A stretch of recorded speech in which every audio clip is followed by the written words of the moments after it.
Agora que foi revelado um possível irmão malvado do Shanks ou até um clone seu, veio o questionamento do porquê o Oda introduzia esse personagem nesse momento da história e ainda igual ao Shanks. E eu já vou aqui dizer pra vocês ou adiantar que a culpa pode ser sua, adepto à teoria do Shanks vilão.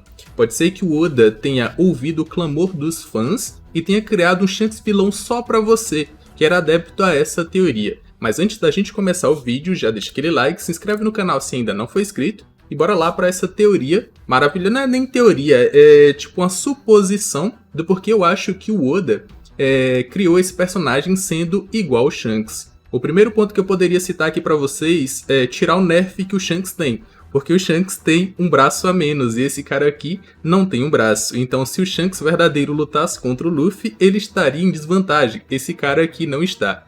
Mas brincadeiras à parte, a gente pode levar em consideração o que o Vegapunk falou sobre o desejo de todas as coisas nesse mundo nascerem. Inclusive, ele fala sobre as Akuma no Mi, que a sua teoria é que, pelo desejo dos seres humanos, as Akuma no Mi nasceram, e as pessoas que comeram as Akuma no Mi, elas vivem em um mundo diferente. E essa possibilidade ela é interessante porque, pegando o contexto atual do momento que eu tô gravando esse vídeo, a gente está tendo vários redraws lá em One Punch Man e os fãs estão reclamando. E muita gente começou a teorizar que seria o God fazendo ou mudando a história do mangá para as coisas acontecerem da forma como ele quer, por isso que tem vários redraws. Redraw é você redesenhar um determinado capítulo e o One Punch Man tem muito.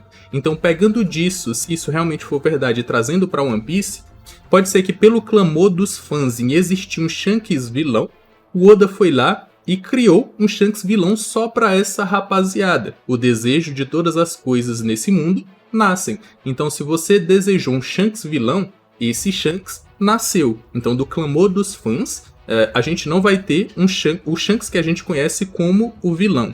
Até porque no contexto em que ele está introduzido, ou sempre foi introduzido, não teria como pensar nele vilão. Mas o Oda foi lá e criou um vilão só para essa rapaziada que queria um Shanks vilão. Com isso, agora o Luffy pode se degladiar até a morte, quem sabe, com um Shanks. Só que não Shanks que a gente conhece. Um Shanks que realmente é vilão, que tem outros poderes e que luta pelo ideal do governo mundial, pelo ideal dos Tenryubitos. E esse cara é o Sunrock, o Figureland Sunrock. Desde o início, eu sempre duvidei do Shanks, como a gente conhece, ser um vilão, pelo contexto em que ele sempre está introduzido. Ele sempre está em volta de pessoas que são pessoas boas, pessoas que conhecem o Chapéu de Palhas e que são boas com o Chapéu de Palhas. Um exemplo aqui da última aparição do Shanks é ele ser revelado que ele é amigo tanto de Dory quanto de Brog. São dois gigantes que ajudaram os Mugiwaras lá atrás e depois ajudaram o Chapéu de Palhas lá em Egghead. E esse cara sempre estar envolto no meio de pessoas boas sempre me fez pensar que ele não poderia ser uma pessoa ruim. A não ser que ele fosse que nem um Kanjuro da vida, que estava ali no meio de todos os retentores do Oden e era do mal. Mas se você reparar, o contexto é diferente, porque para o Kanjuro, aquele era o papel da sua vida e ele era um ator. Por isso que ele fez aquele papel bem até o final. Por isso que ele enganou todo mundo e foi um dos principais responsáveis pela morte do Oden. Mas o Shanks não é um ator. O Shanks, ele não conseguiria se manter num papel de pessoa boazinha no meio de outras pessoas por muito tempo, e por isso que eu sempre achei que ele era uma pessoa boa e que ele não era um vilão. Não que ele é uma pessoa boa em si, que ele não é um vilão, essa é a verdade. Porque sendo um pirata, o Shanks não é uma pessoa boazinha. A gente pode ver ou tirar ele derrotando o Kid quando o Kid foi atacar Elbaf.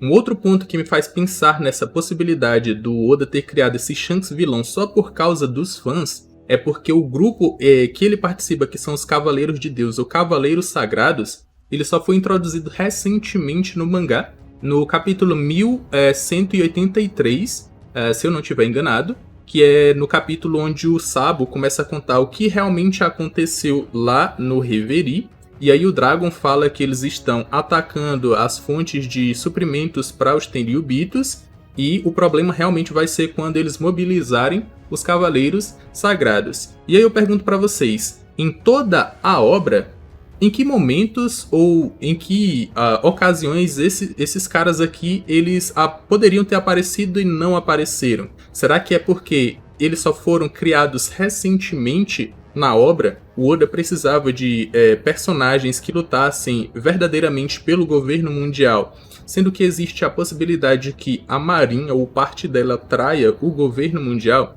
Eu acredito nessa possibilidade. E só após esse capítulo aqui é que o Oda voltou lá no passado, no flashback do Kuma, e revelou os antigos Cavaleiros Sagrados que tinham como capitão o Figarland Garling, que em sua juventude também era quase igual ao Shanks. Depois desses dois momentos em que os Cavaleiros Sagrados foram apresentados, quando o Vegapunk fala que a corrida pelo One Piece é que vai virar o mundo de cabeça para baixo ou algo do tipo, a gente vê aqui as principais figuras que vão estar diretamente relacionadas a esse grande incidente. A gente tem o Shanks aqui em cima, como vocês podem ver, junto com os outros Yonkou. E aqui embaixo, um outro Shankzinho, que não, só pela silhueta não dava para saber se realmente era um cara igual o Shanks. Hoje em dia a gente sabe que é, mas ele só foi introduzido depois desse capítulo aqui, que foi o capítulo 1183. Então a batalha do Luffy com o Shanks, ela não vai ser uma batalha até a morte como muitos queriam, porque achavam que o Shanks poderia se revelar como um vilão que sempre usou o Luffy para chegar no One Piece. Inclusive, induziu o Luffy a comer a Gomu Gomu no Mi, ou como era conhecida a Akuma no Mi lá no passado. O que eu acho que vai acontecer é que quando Luffy e Shanks se encontrarem, eles vão batalhar. Mas a sua batalha vai ser algo mais parecido com o que a gente viu no flashback do Oden, da batalha do Roger contra o Barba Branca, que era uma batalha para eles mostrarem a sua força e não realmente uma batalha onde um queria matar o outro. E é exatamente assim que eu vejo um possível encontro de Luffy com Shanks. O Luffy mostrando seu poder para mostrar para o Shanks que é forte, e o Shanks confirmando que o Luffy realmente se tornou um grande pirata com uma grande tripulação. Terminando com o Luffy devolvendo o chapéu do Shanks, ou quem sabe só o Luffy ir de encontro ao Shanks, seja esse devolver do chapéu, e o Luffy não devolva o chapéu fisicamente para o Shanks. Então, se vocês querem ver uma batalha do Luffy contra o Shanks, vocês podem desfrutar ao máximo do que vai acontecer de Luffy versus Sanrock, porque isso é o máximo que a gente vai ter de um Luffy versus Shanks indo até uma batalha até a morte, por exemplo. Porque quando Luffy e Shanks realmente se encontrarem, vai ser algo mais assim, vibe Barba Branca e Roger, e um encontro mais emocional, onde a gente vai ter aqui essa devolução do chapéu. Mas aí eu quero saber suas opiniões em relação a essa teoria do Oda, dessa possibilidade do Oda ter criado um Shanks vilão pelo clamor dos fãs em quererem um Shanks vilão, porque o Shanks, de verdade, ele nunca foi vilão em One Piece. Eu quero saber suas opiniões, então já comentem aqui embaixo que eu vou estar vendo e vou estar dando coraçãozinho pra vocês. Aqui na tela final vão estar aparecendo 2 vídeos que eu acredito que vocês vão gostar, e eu me despeço por aqui, um abraço e valeu!